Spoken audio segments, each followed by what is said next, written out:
Hello, everyone. Daniel here from the Next Issue Podcast. On today's video, I'll be doing a review for the finale of Star Wars Skeleton Crew, the real good guys. Before I get into any details, and this will probably be relatively short compared to my other videos because every video I've been talking about how much I've enjoyed the show, from the performances. I think the kids are great. They're fun to follow around. I think Jude Law as this Jod, whatever his actual name ends up being, he's great. Like his evil turn, and what I liked about the show, and this is something that I understand that not everyone is on board with what this show was trying to do. I get it. It's not everyone's style. A lot of people want more serious Star Wars. A lot of people want Star Wars to be like just steeped in the lore. But to me, this was just a fun adventure of some kids that got way in over their heads, somewhere they shouldn't have been, and now we're here at the end of the rope here. So, yeah, love this season. I think it was fantastic. I would love to see more stories like these. Where my first reaction yesterday was that I don't need every Star Wars story to be like this, universe embarking overall. Like, I don't need it to cover everything. I don't need it to be super steeped in the lore and tied into everything from the Jedi to like Boba Fett and like all the Rebel stuff. Like, I don't need all that. I don't need it to be a story that's steeped in like the Empire. I just want it to be fun. I want it to be entertaining. And this was just a pirate movie.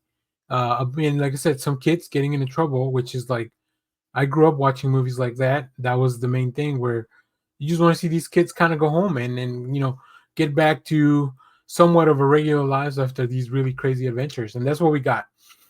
So the gang back at Aden, but Jod did make it in. He was pretending to be the emissary. We finally do get to see the supervisor, and as everyone suspected, because this show was not subtle at all with everything, right? I think everything they were hinting at was very much pretty straight up, pretty in your face. There was no big twist or mysteries. The supervisor is just another droid that controls everything. So when that droid is taken out, which Jod does, everything comes to a halt. They're able to bring in the second pirate ship through the spaceport once the supervisor goes down.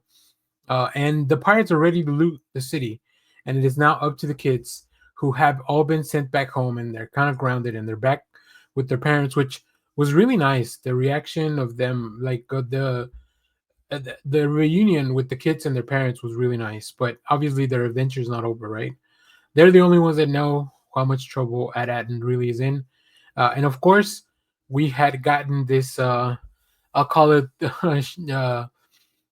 Chekhov's owl, which, like, in the previous episode, the character of Kim, with like three Y's and four M's, or however you spell it, she mentioned, like, you call us and I'll help you out wherever you are.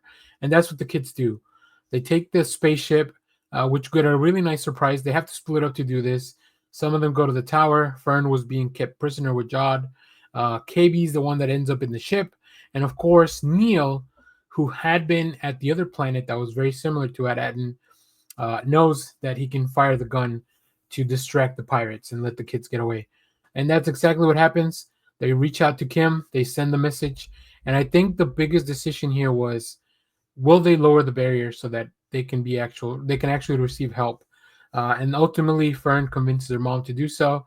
And the pirates have no choice but to escape with their tails between their legs. And that's pretty much it. It was just a kind of a happy ending, but they don't need to go into explanation of like what's going to happen now with this planet, what happens with the kids. We don't need to know any of that. That's it. Like, the adventure's over. We're back home. Everyone's safe relatively because they went through a lot, including a heartbreaking moment where they try to make you think that maybe KB died in this when the ship crashed. Even SM-33 came back. So like, yeah, this show, although the stakes were never like super high, it was always like, well, it's still a bunch of kids that are in trouble. So like, it feels bad. So yeah, I really enjoyed it. I had a good time. This was a great, I believe 8 episodes, and that's it. And they're all very short, very quick paced. Uh, but I loved it. It's some of my favorite Star Wars stuff that just happened, like, because it was just fun. Not perfect. I didn't need it to be perfect because that's the way that a lot of these adventures kind of go on, right? And they introduced some really cool characters. I love Neil. Neil was my boy. But everyone else was great. Fern, KB, Wim, like they all had a really nice arc. They were fully rounded out kids characters, and I don't think you can ask for more. So if you enjoyed this season of Skeleton Crew, let me know down in the comments. As always, thank you for watching, everyone. Remember to share, like, subscribe, hit the bell so you know when we go live. That is most Saturdays, 10 a.m. Central Standard Time. And stay tuned. We have more comic reviews, trailer reactions, TV recaps, all that fun stuff here in the channel. Thanks for watching, everyone. Bye bye.